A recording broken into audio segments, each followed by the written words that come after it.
I never thought I'd hear my own mother say the words, "You're becoming a real nuisance and burden, Natasha."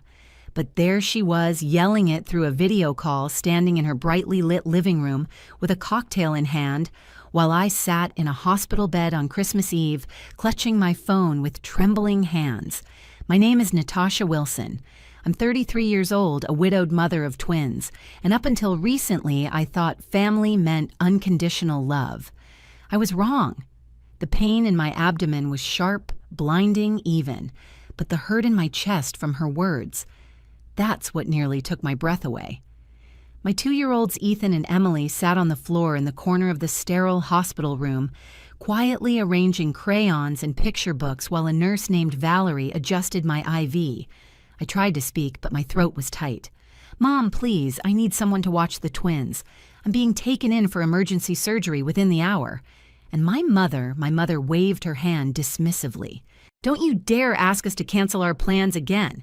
We've had these Elton John tickets for months. You'll just have to figure it out."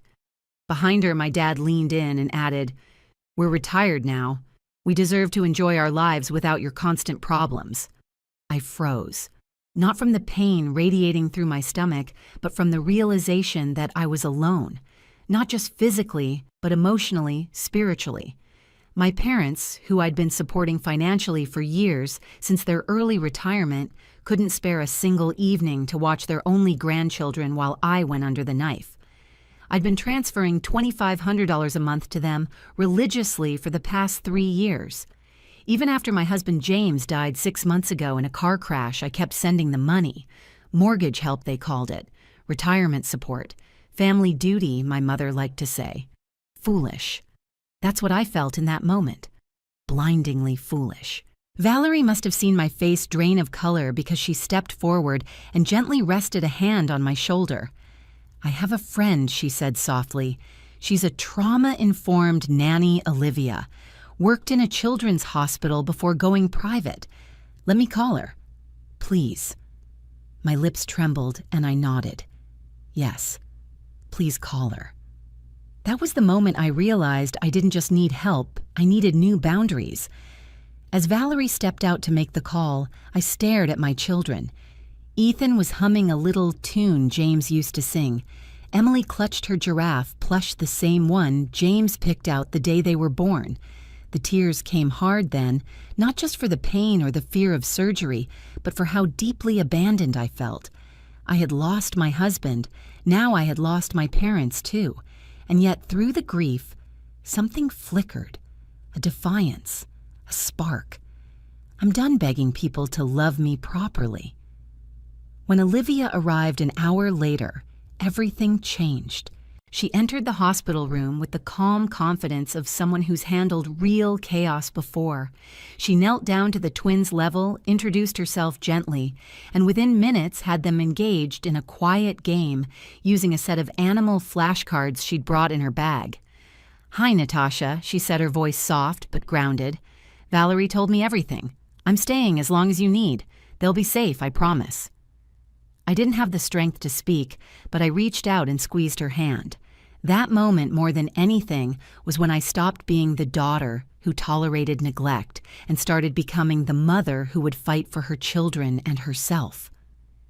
The doctor entered soon after, clipboard in hand, explaining the severity: internal bleeding, emergency exploratory surgery, possible complications due to the trauma my body had been under since James's death. My head spun. The room felt too bright, too cold. But I wasn't scared of the pain anymore. I was terrified of not waking up, of leaving my children alone. "Could you bring me my phone?" I whispered. Valerie handed it to me gently. I took a deep breath. First, I opened my banking app and canceled all future transfers to my parents. Done. Then I sent a message to both of them, short and clear: I will no longer be providing financial support. My children and I deserve better than being your afterthoughts. Don't contact me again.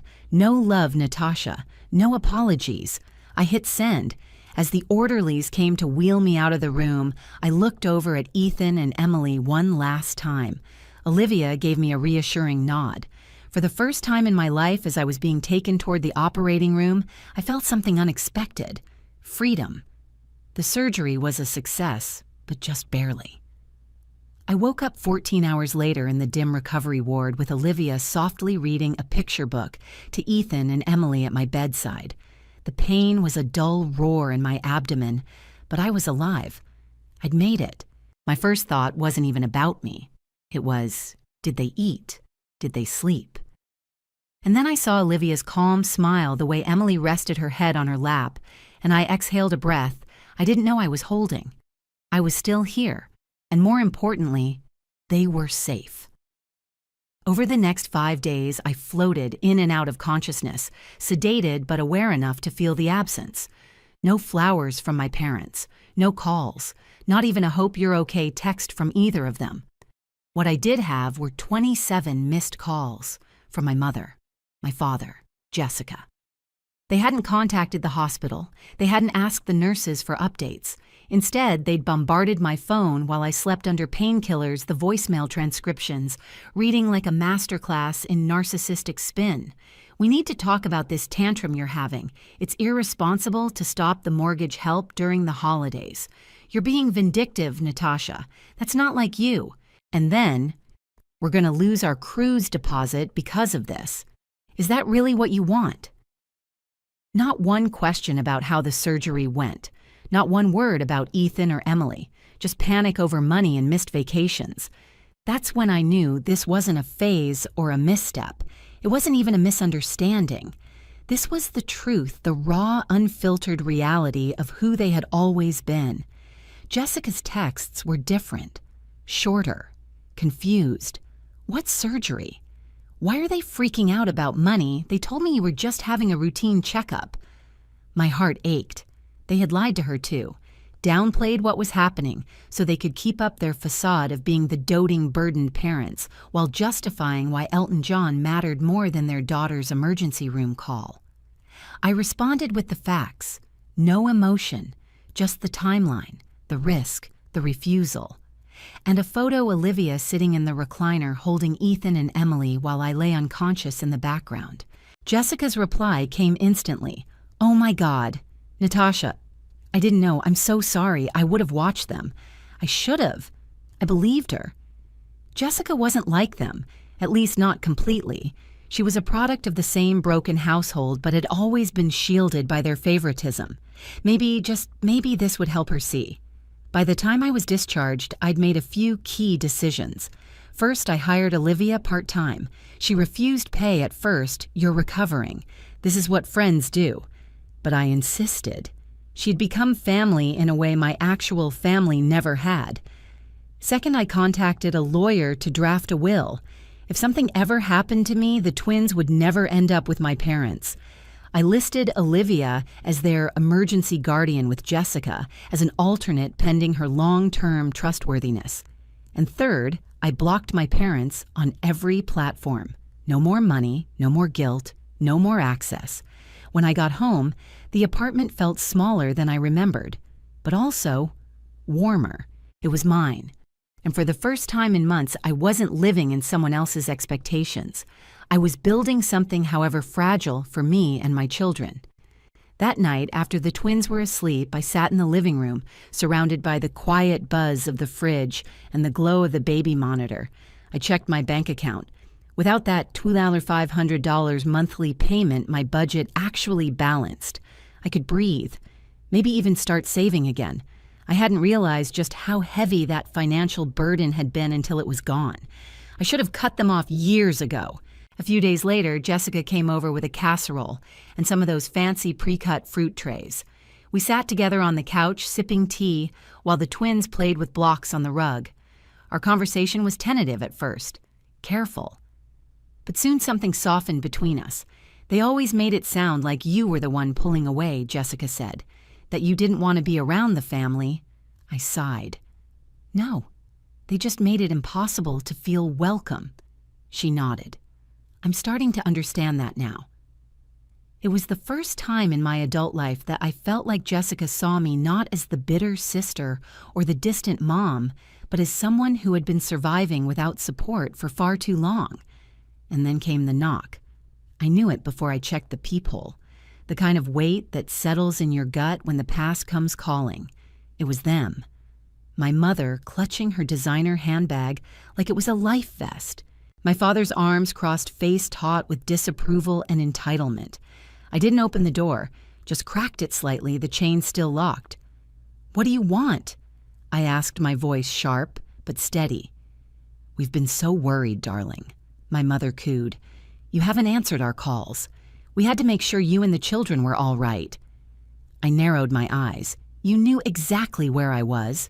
You just didn't care." My father stepped forward. "We need to talk about this ridiculous financial situation. The bank called about our mortgage. We had to dip into our cruise savings."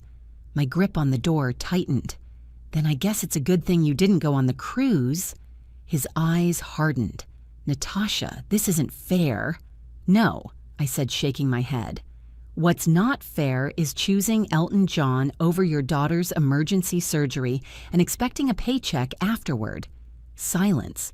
They didn't apologize. They didn't even try. Just empty expressions desperate for access. Not love. Not reconciliation, access. I didn't give it to them. Instead, I closed the door, and this time I didn't cry. The next morning they came back, but this time they didn't come alone. I heard the knock before I saw the familiar face through the peephole. My Aunt Patty, my mother's older sister, longtime family mediator, self-declared queen of emotional neutrality. "Natasha, sweetheart," she called through the door. "Let's be reasonable. Your parents are struggling without your help." I didn't open the door. I leaned against it, exhaustion still heavy in my post-surgical body. "They managed their finances for decades before I helped them," I said loud enough to be heard. "They chose early retirement, knowing they weren't ready. That wasn't my decision. That was theirs." From behind her, my mother chimed in with her usual dramatics. "We made those decisions because you promised to help us. You said you would be there for us." "No, Mom," I replied calmly. "I offered to help for a while. You turned that into entitlement. We've had to cancel our cruise, Natasha," she snapped. "We might lose the house." And there it was, the real issue. Not concern, not family, just lifestyle. The vacation, the house, the appearances. "I almost died," I said flatly. "And you wouldn't even watch your grandchildren." There was a silence on the other side of the door, thick and unyielding. Then I turned, walked away, and let them keep knocking. I didn't owe them another word. Later that day, my phone buzzed with a notification, an email, from my father. Not to me, but to the entire extended family. Subject line: an update on Natasha. My hands trembled slightly as I read it. The message was textbook emotional blackmail riddled with half-truths and outright omissions. According to him, I had cut off all communication after a minor medical procedure and blindsided them financially after years of mutual support.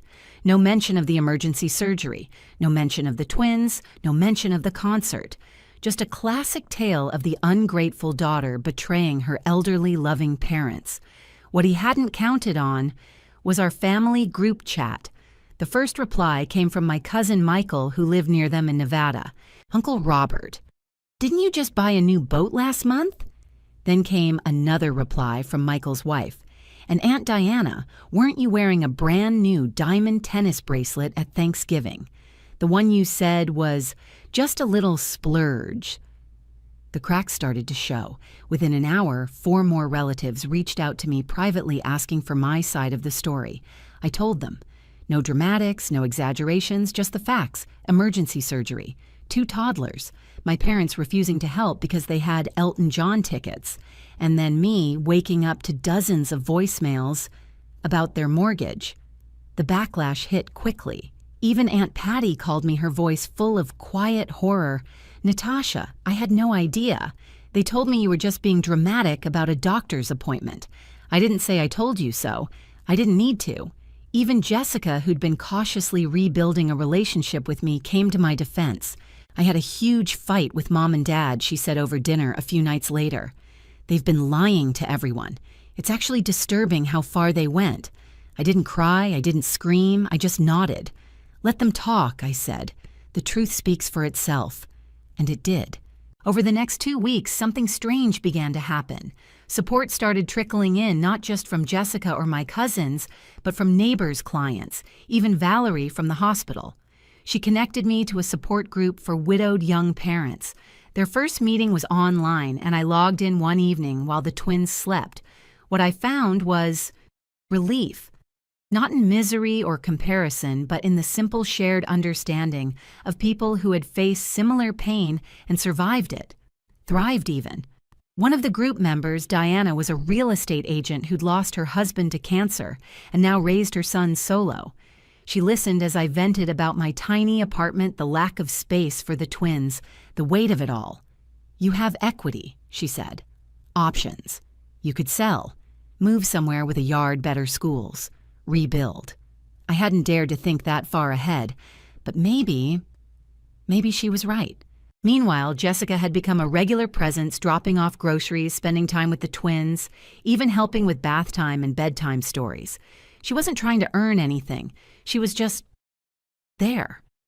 It felt new, strange, nice. Then one afternoon, as I sorted through mail, I saw it. A foreclosure notice, addressed to my parents, mailed to my apartment likely because I'd once been listed as an emergency contact. My phone rang 2 hours later. "Jessica." "They're panicking," she said quietly. "They have 60 days to catch up on payments, or they lose the house." "What about their retirement funds?" I asked, bouncing Emily on my hip while Ethan pushed a toy truck across the floor. "Mostly gone," she admitted. "They took a second mortgage to buy the boat, then invested the rest in some golf buddies scheme. Lost almost everything." I exhaled slowly. It wasn't that I wanted them to lose their home. I just didn't want to lose myself saving them. Later that evening, I checked my messages. One from my mother. "We never thought you'd actually cut us off. We assumed you were just angry, that you'd start sending the money again in a week or two." That one sentence told me everything I needed to know. They never took me seriously. Not my pain, not my grief, not even my surgery. They thought boundaries were temporary, that my survival was negotiable. It wasn't. I had spent my entire life treating guilt like a currency, trading my well-being for scraps of approval. But now I knew better. I wasn't the same woman they had once manipulated. I was a mother, a widow, a survivor, and I wasn't for sale anymore. It happened on a rainy Wednesday. There was a knock at my door again, but this time, it felt heavier. Not like entitlement, not like manipulation. This time, it carried desperation. When I looked through the peephole, I saw both of them, my parents, and this time, they had papers. I opened the door cautiously. My father's tone wasn't condescending or smug like it had been weeks ago. It was clipped, worn, almost pleading. "Natasha," he said, holding up a manila folder. "We need to talk, please." I hesitated, then stepped aside, not out of sympathy, but curiosity. They sat at the dining table side by side. I stood arms folded as he spread the folder open and revealed a thick spreadsheet printed in color. This is everything he said: mortgage, credit cards, the boat loan, the timeshare, utilities. If we don't come up with $144,000 in the next 6 weeks, we lose the house. I glanced at the numbers. They were real, staggering, and entirely self-inflicted. "What about the boat?" I asked, gesturing to the line item labeled Recreation Marine Loan. "We'd take a loss," he muttered, already defensive. "And the timeshare tried to sell it. Markets flooded," my mother piped in. "And besides, those are our retirement luxuries." "Luxuries," I repeated. "You can't afford." There was a long pause. "We could," my father replied quietly, "if you'd help." And there it was, laid out plainly, the expectation that I would save them. Again. "You want me to drain my children's future because you mismanaged yours?" I asked softly. His jaw tightened. "It's the least you could do. After everything we've done for you." I leaned forward. "Tell me, what exactly have you done for me, Silence?" Emily toddled into the room, then clutching her stuffed giraffe and blinking up at the strangers in her home. My mother's face lit up. "There's my precious grandbaby," she said in a sing-song tone.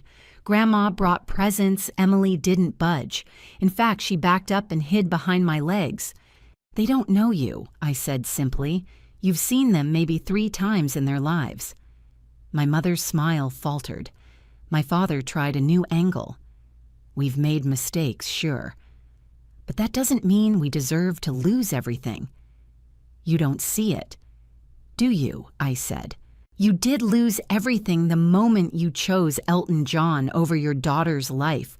You just didn't notice because you still thought you had control." "It was one mistake." My mother began, her voice cracking. "No," I cut in. "It was a lifetime of them. The guilt they had always wielded like a weapon didn't work anymore. They had no leverage, no moral ground to stand on, and most importantly, no power over me." "You should go," I said. "If I ever decide to open this door again, it will be on my terms, not because you brought a spreadsheet." My mother began to cry. I didn't comfort her. I stood there strong and calm, watching them leave with slumped shoulders and heavy steps, and I didn't feel guilty. The very next day, my phone buzzed again. Voicemail. My father's voice this time, not angry, just tired. "We're sorry, but you have to understand. We thought we had more time. We thought you'd always be there. We didn't plan for this. He didn't mean the surgery. He meant me cutting them off." I didn't respond. Instead, I met with Diana, the real estate agent from my widowed parents' support group. We'd been emailing back and forth for weeks now, but that day we met for coffee and finally looked at real options. "Your apartment has equity," she said, "and if we move fast, I can get you into a family neighborhood with space for the twins and a backyard." Backyard. The word felt like a fairy tale. That night, I sat up late after putting the twins to bed and ran the numbers. If I sold the apartment and used the money wisely, I could buy a small house with lower mortgage payments than I was paying now in rent. With the $2,500 I used to give my parents, I could afford better childcare. Maybe even invest in myself. I opened my laptop, clicked save on the property listings Diana had shown me, and for the first time in years, I wasn't thinking about survival. I was thinking about building something better. A week later, they returned. Not with spreadsheets, not with pleading voices. This time, it was a handwritten letter, left in the mailbox. Inside, my mother's handwriting filled both sides of the page. It was an apology, a real one. "I've had time to reflect on my behavior," she wrote. "Watching you build a life without us has forced me to confront truths I didn't want to see. I resented your independence. I thought you didn't need me. But now I see you did need me. Just not in the way I wanted. There was no request for money, no attempt to guilt trip me into responding, just acknowledgement. I didn't know what to do with it at first. It didn't erase the past, but it cracked open a door I thought had been welded shut. When I showed it to Jessica, she was cautious. "They've been talking about writing to you for weeks," she said. "Dad was against it, but something's changed, especially since his health scare last month." "Health scare?" I asked. "High blood pressure, chest pains, nothing major." But it scared him. Maybe they were finally facing consequences, or maybe they were just adapting. But me, I wasn't the same anymore. I wasn't desperate for their approval. I didn't need to forgive them. I could choose if and when, and that power. It felt better than any apology ever could. I sold the apartment 2 weeks later. Diana worked fast. We listed it on a Thursday, had 3 offers by Monday, and closed within the month. The buyer, a young couple expecting their first baby, was enchanted by the twins' handprints in the hallway. I almost told them the full story of that home, but I didn't. Some chapters are best left behind.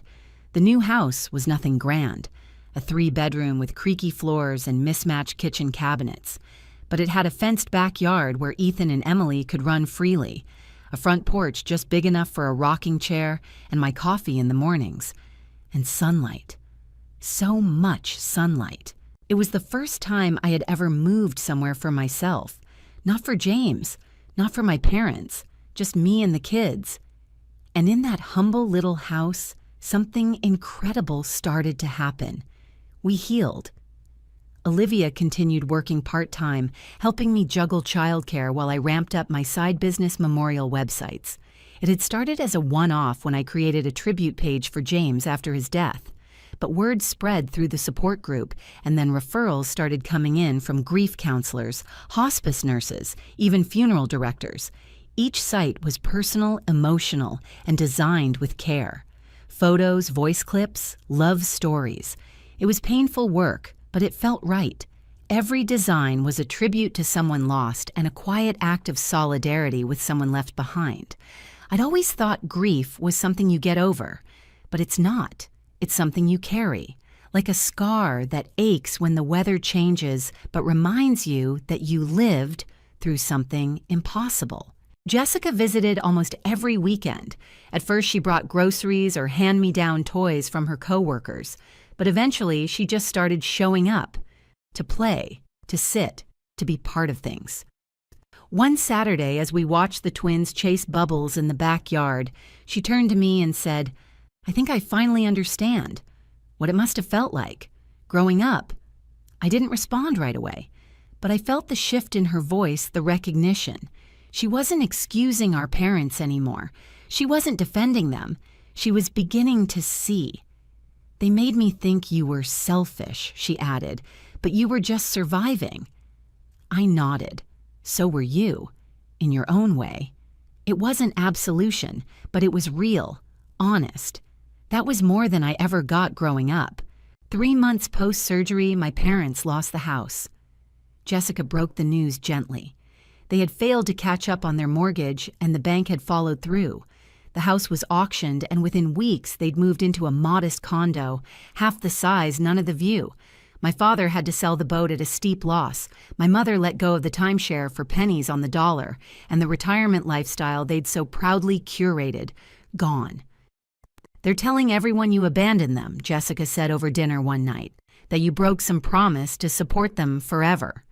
I smirked. Let them talk. Because I didn't need to defend myself anymore. The truth had a way of catching up, and it did. My father's sister, my no-nonsense aunt who had always taken his side, called me out of the blue. Her voice was softer than I remembered.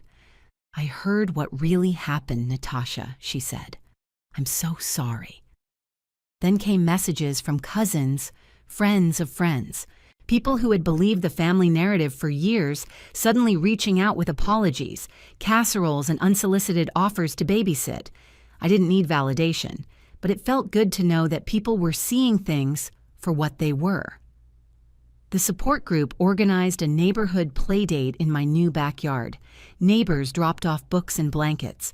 A woman named Angela, whose husband had died in Iraq, brought over a box of board games and a framed quote that read, "You don't have to set yourself on fire to keep others warm."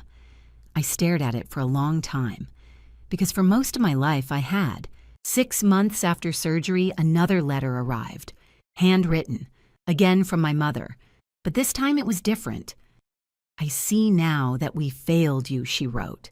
"We expected you to carry our burdens and resented you when you couldn't. You never asked us for anything, and when you finally did, we turned our backs on you. That shame is mine to carry now. She didn't ask for money. She didn't ask for forgiveness. She asked for one thing, only acknowledgement. I sat with that letter for a long time. Read it again and again. Was it real? Could people like my parents change after a lifetime of selfishness? Jessica seemed to think so. "They've been in therapy," she said. "It's slow, but I think they're trying. And the truth is, I wasn't sure if I believed it, but I didn't need to. Because for once, my peace wasn't dependent on their sincerity. I was raising 2 children in a house I owned. I was running a business that brought comfort to the grieving. I was surrounded by people who chose me every day, not because I was useful, but because I was me. And that was enough." A month passed. No calls, no surprise visits, no more guilt-drenched emails trying to remind me of everything they'd sacrificed. Just silence. And for the first time in my life, it felt like peace. I spent my mornings working on client memorial sites while the twins napped or played beside me. Olivia still came 3 days a week, bringing her calm presence and unshakable steadiness. In the evenings, Jessica often stayed for dinner, helping with dishes, offering to run errands, sometimes just sitting quietly while we watched the twins chase bubbles in the backyard. One Friday afternoon, after she put down the coloring books and wiped peanut butter off Emily's cheeks, she said something unexpected. "You know, you don't have to forgive them. Not even a little." I looked up. She added, "They don't get access to your healing just because they're sorry. That's not how it works." And just like that, the pressure I hadn't realized I was still carrying eased. Jessica, the golden child for 3 decades, was now the one shielding me from our parents. Life is strange like that. I was in the kitchen a few days later packing snack bags for the twins' play date when the doorbell rang. I opened the door to find an envelope on the welcome mat. No knock, no caller, just a plain white envelope with my name on it. Inside was a typed letter from my father. It was the first correspondence I'd received from him that didn't include emotional manipulation or veiled demands. "We are sorry," he wrote, "not just for the surgery, but for years of selfishness. I know we expected too much, demanded too much. You carried more than you should have, and when you needed us most, we weren't there. You taught us what boundaries look like, and that they matter." He closed with this: "If you choose to forgive us someday, we'll be here. But if not, we understand. Either way, we are proud of the mother you've become." I didn't know what to feel. It was mature, measured. Nothing like the man who used to belittle my decisions or dismiss my boundaries like they were childish rebellions. Still, I didn't rush to respond, because here's the thing: people rarely admit you can accept an apology and still keep your distance. You can recognize someone's growth without letting them back into the sacred parts of your life. A few days later, Valerie, the nurse who had sat beside me during those terrifying hours in the hospital, stopped by. She brought her kids, and juice boxes, and 2 lawn chairs. We sat outside while our children ran through the sprinklers and screamed with joy.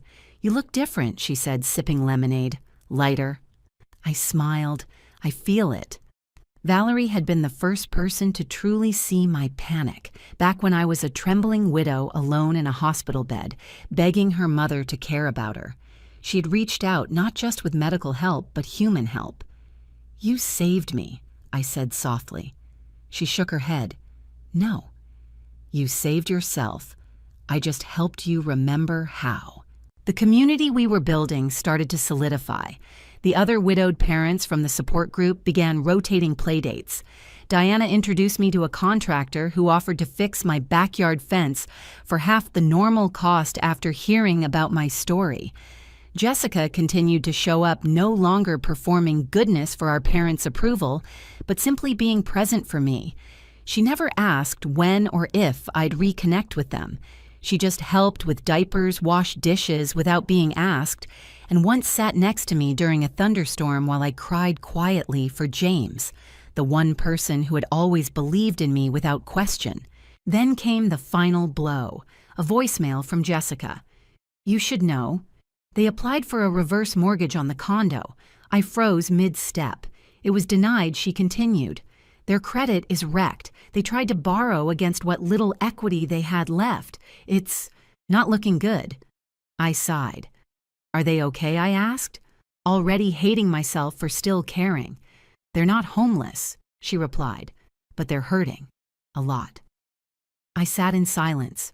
I wasn't vengeful. I didn't wish them harm.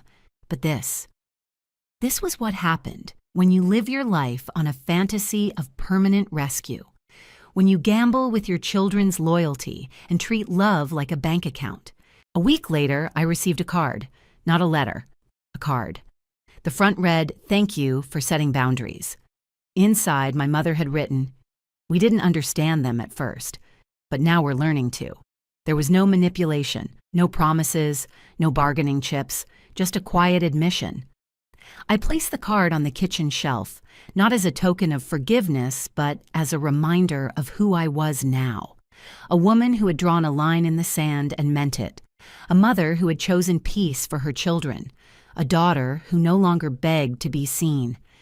By month 9, the old life felt like a dream I barely remembered. The hospital, the betrayal, the way my parents' voices used to twist my stomach into knots with guilt and obligation, all of it blurred. Because now, I had clarity. The new house had been painted inside and out soft sage walls in the twins' room, a calming gray in mine. Olivia helped me hang string lights in the backyard. Diana brought over starter herbs from my garden. Jessica showed up with patio chairs and a grill she found on clearance. We had family dinners, not the forced kind with linen napkins and eggshell tension, but real ones with crumbs on the floor, juice box wars, and laughter that filled the space between breaths. I was exhausted, still grieving James, still adjusting, but I was living. My business had grown faster than I'd anticipated. The memorial websites I'd started designing after James's death were now in quiet demand. Grief counselors from nearby clinics were referring clients. Funeral homes had begun reaching out. I'd built custom sites for veterans, teachers, single moms, even a young girl who died of leukemia. Each one required emotional excavation, but each one gave something back, too. Every page I created felt like building a monument both for them and for James. Then one night, as I was uploading a video tribute to a site I'd just completed, I received an email with the subject line, "Legacy and Grief Interview Request." A journalist from a grief and resilience podcast had heard about my site through one of the therapists I worked with. They wanted to interview me not just about the business, but about surviving loss as a mother, as a daughter. I almost deleted the email. Then I thought about James, about Valerie and Olivia, about Diana and Jessica, and every single step I'd taken away from survival and toward stability. I said yes. The recording happened 2 weeks later, over Zoom. I was nervous, but the host was kind, gentle. She asked about my husband, about building something in the aftermath of devastation, about how I'd managed to raise 2 toddlers while grieving and recovering. Then she asked the question I'd been expecting and dreading. "You've hinted that you experienced a break in your extended family." What happened? I hesitated. Then I told the truth. I didn't name names. I didn't go into unnecessary detail. I simply said this: I asked my parents for help during a medical emergency, and they chose concert tickets instead. I had to choose whether to keep funding their lifestyle or protect my children. I chose my children. I'd choose them again every time. The interviewer paused. Then she said, "That's not betrayal. That's motherhood." And just like that, years of internalized shame melted. 2 days after the episode aired, my inbox exploded.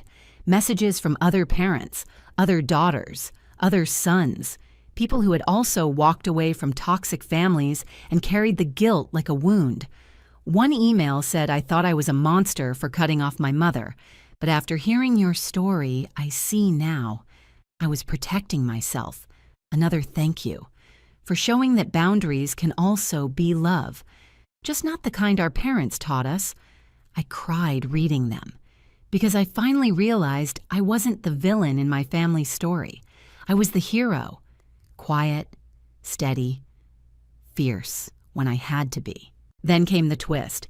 Jessica arrived on a rainy Sunday afternoon looking hesitant. "They're broke," she said without preamble. Like, truly. They had to give up the condo. I blinked. Where are they living? A small rental. Outside town. Dad's working part-time at the hardware store. Mom's cleaning houses. That last one stopped me.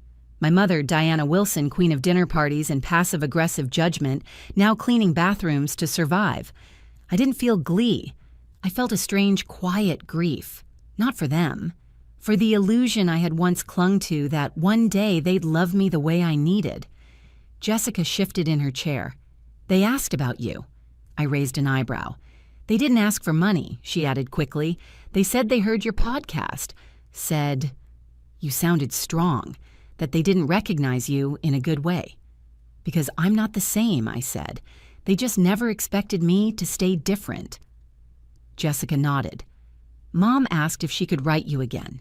I didn't say yes, but I didn't say no either, because for once I had space, not for them to move back in, but to maybe knock at the edge of the life I'd built if they came with humility.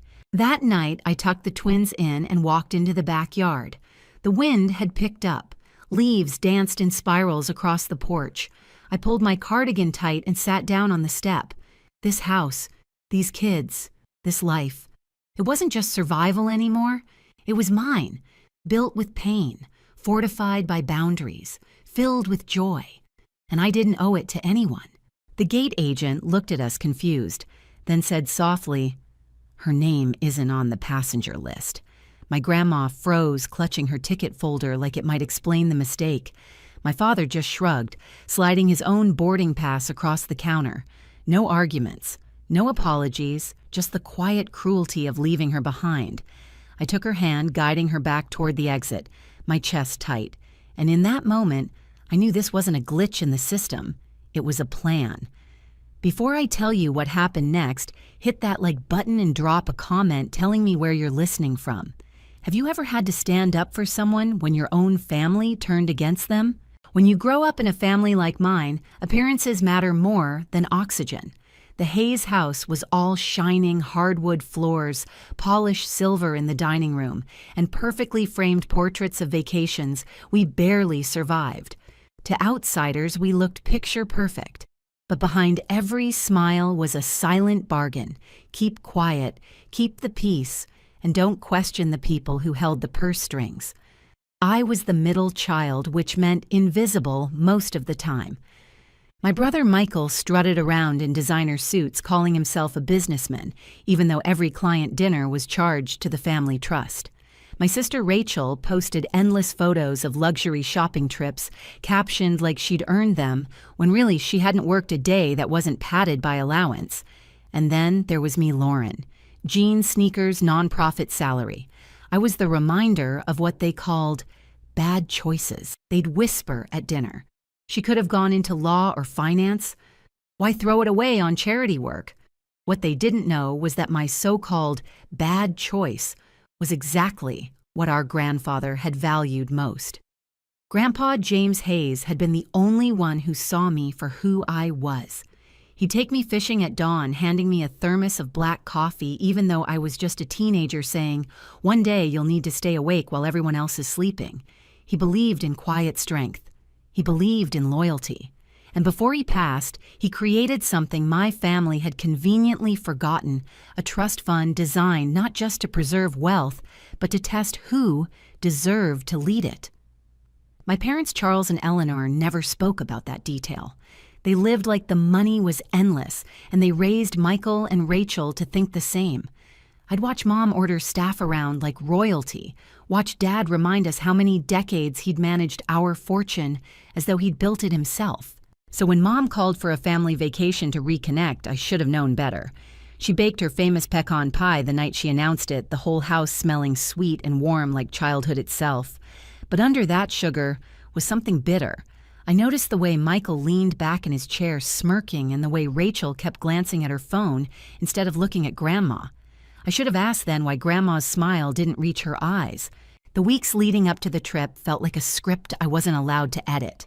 Group texts pinged with hotel confirmations, dinner reservations, and Rachel's constant chatter about matching outfits for family photos by the pool. Grandma never said a word in those threads. She just nodded when asked if she was excited, her thin hands folding and unfolding in her lap like she was trying to convince herself she belonged. I noticed little things. Dad reviewing documents at his desk late at night, sliding them into folders before I could see. Mom talking about financial discipline with the same sharpness she usually reserved for gossiping about neighbors. Michael bragging about how he'd arranged the premium seating. None of them ever asked Grandma if she wanted to go. It was just assumed her name was being used, her money was covering the bill, so of course she'd be there. The morning of the flight, the house buzzed with chaos. Suitcases lined the hallway. Rachel snapped at the housekeeper for packing her shoes wrong. Michael argued on the phone with some client, pacing like the airport was already waiting for him. I walked into the kitchen and saw Grandma sitting quietly at the table, a small travel folder clutched against her chest. She'd packed her own snacks, little bags of almonds, a paperback novel she'd read a dozen times. She looked like a kid hoping not to get left behind on a field trip. At the airport, the smell of coffee and jet fuel hung in the air, announcements echoing overhead.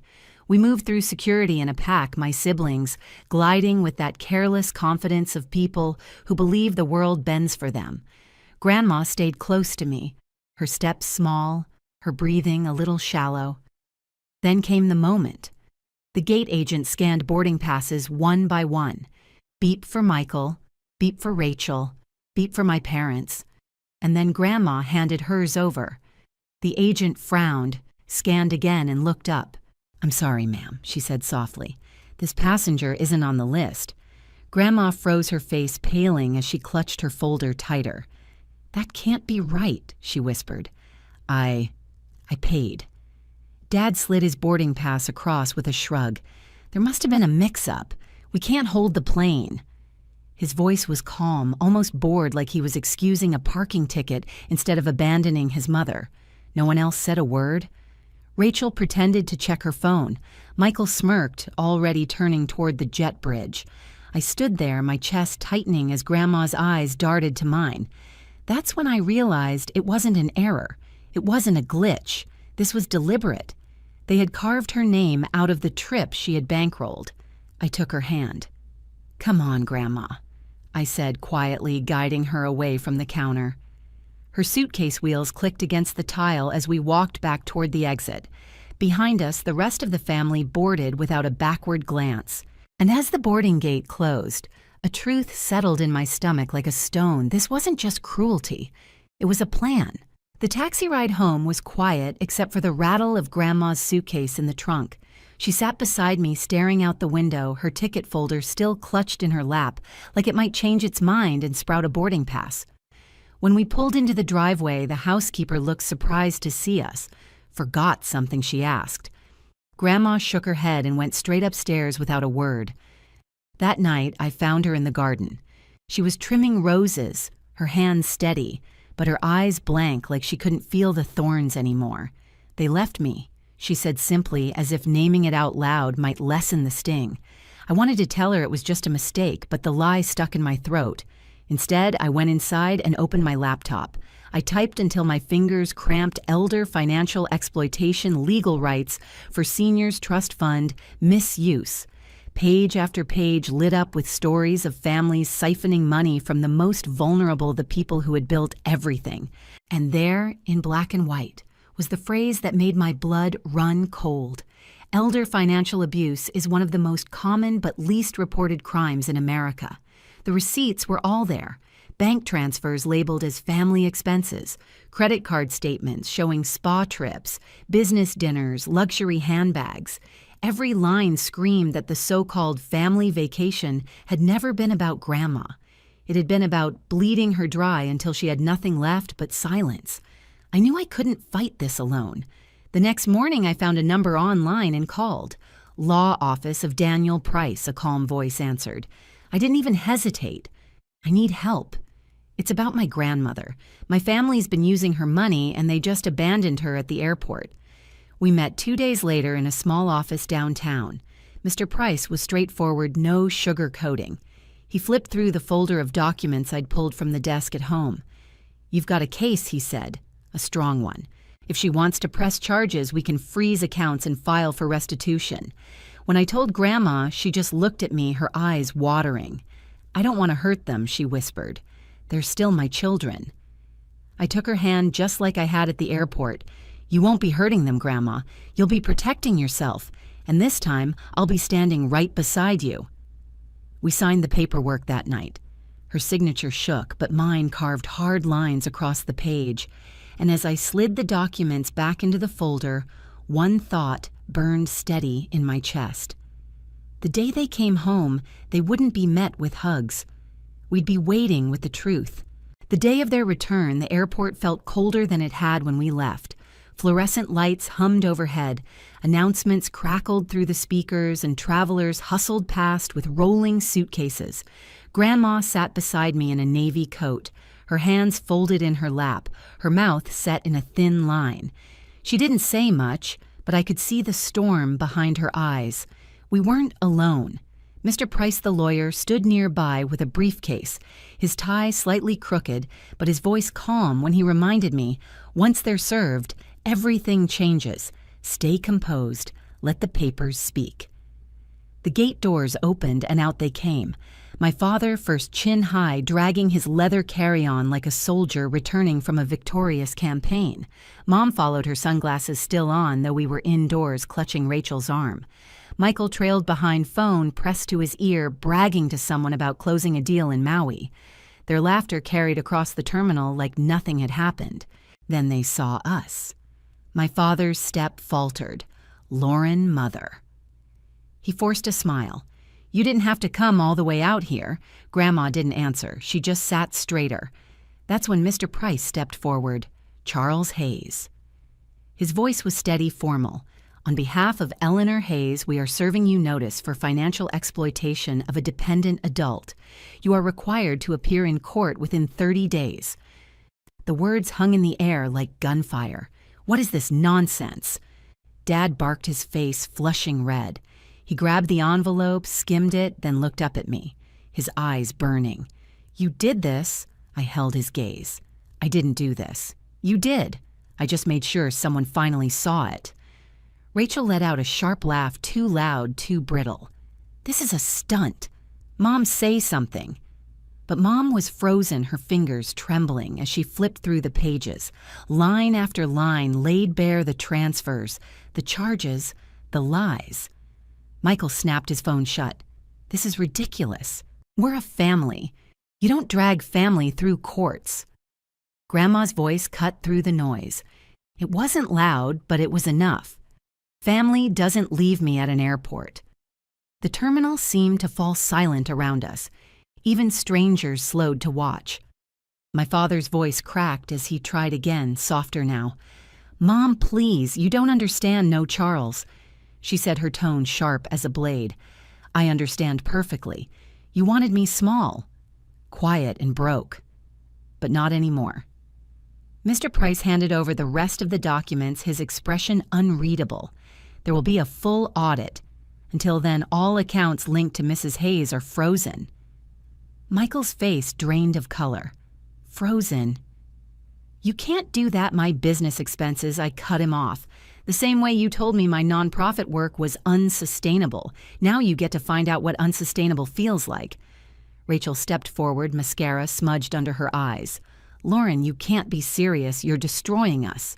I almost laughed. Destroying you. You destroyed yourselves the minute you decided Grandma's money was your personal vacation fund. They were unraveling. Dad's voice turned pleading. Let's talk about this at home. Not here, not like this. But I was done hiding behind closed doors. No. Right here. Right now. In front of witnesses so you can't twist the story later. A TSA officer wandered closer. Curious, but Mr. Price gave a subtle shake of his head.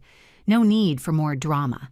Grandma rose to her feet slowly, her frail frame straightening with a dignity I hadn't seen in years. She looked each of them in the eye. You left me. You left me sitting alone while you boarded a plane with my money in your pockets. That isn't family. That's theft. For once, none of them had an answer. The moment stretched thick with silence. I could hear a baby crying somewhere near baggage claim the squeak of suitcase wheels on tile, the faint static of the intercom. Everything ordinary except for the earthquake happening in the middle of Gate 17. Finally, Dad muttered, You'll regret this, Lauren. You think you're powerful, but you're nothing without this family. I stepped closer, my voice low steady. No, Dad. I'm nothing without Grandma. And you're nothing without her either. Remember that. Mr. Price closed his briefcase. We're done here. We walked away, leaving them standing there like statues, my father clutching legal papers, my mother, pale Michael, tapping furiously on his phone, Rachel trying not to cry.